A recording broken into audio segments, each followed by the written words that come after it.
No wonder they can't wait for his L plates to come off. No wonder Roman Abramovich is doing everything he can to aid his fledgling managerial career. It is surely only a matter of time before Frank Lampard is back at Stamford Bridge on the right side of results like this. Maurizio Sarri must be well aware that, whatever happens during his time at Chelsea, Lampard is the man for the long term in this corner of southwest London. On his return home, his Derby side brought goals, Guilan the kind of attacking bravery that made him Chelsea's all-time leading scorer. From the moment he emerged from the tunnel as a boss rather than the superstar who'd scored 211 goals from midfield, lifting 11 major trophies, the Bridge became a love shack. The home fans sang Lampard's name before the game. During the game would probably have showered him with the love they showed as he performed his post-match lap of honor whether they'd won or lost. As it was, Derby, 6th in the championship, were carried out on their shields here. On this showing they are a Premier League side in waiting. Chelsea are good enough to win the Carabao Cup now. But Lampard and his side left them well aware that they'd been in a scrap.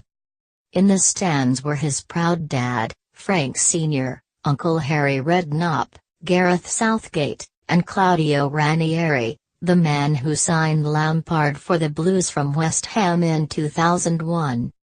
Chelsea had allowed their loanees and rising stars, Mason Mount and Fikayo Tomori, to play against their parent club in a bid to accelerate their development. They'll have been pleased with what they saw as they proved their Manchester United win was no fluke.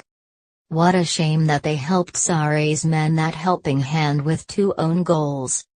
5 minutes in, defender Tomori had his head in his hands after slicing Davide Zappacosta's cross from the right byline past his own keeper, Scott Carson.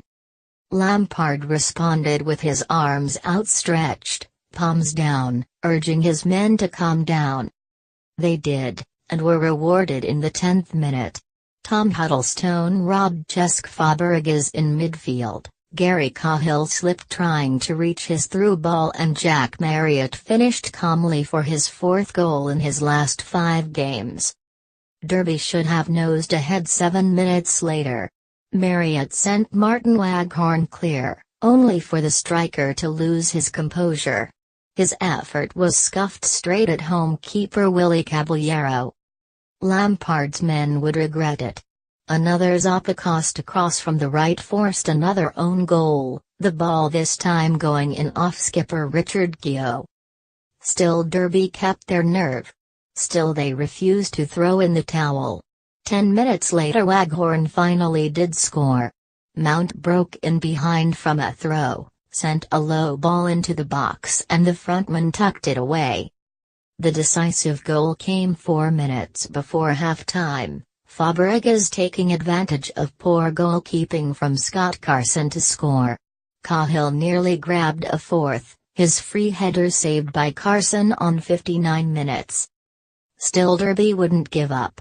Marriott left home hearts in mouths as he raced clear on 67 minutes and drove in a fierce effort which Caballero did well to parry.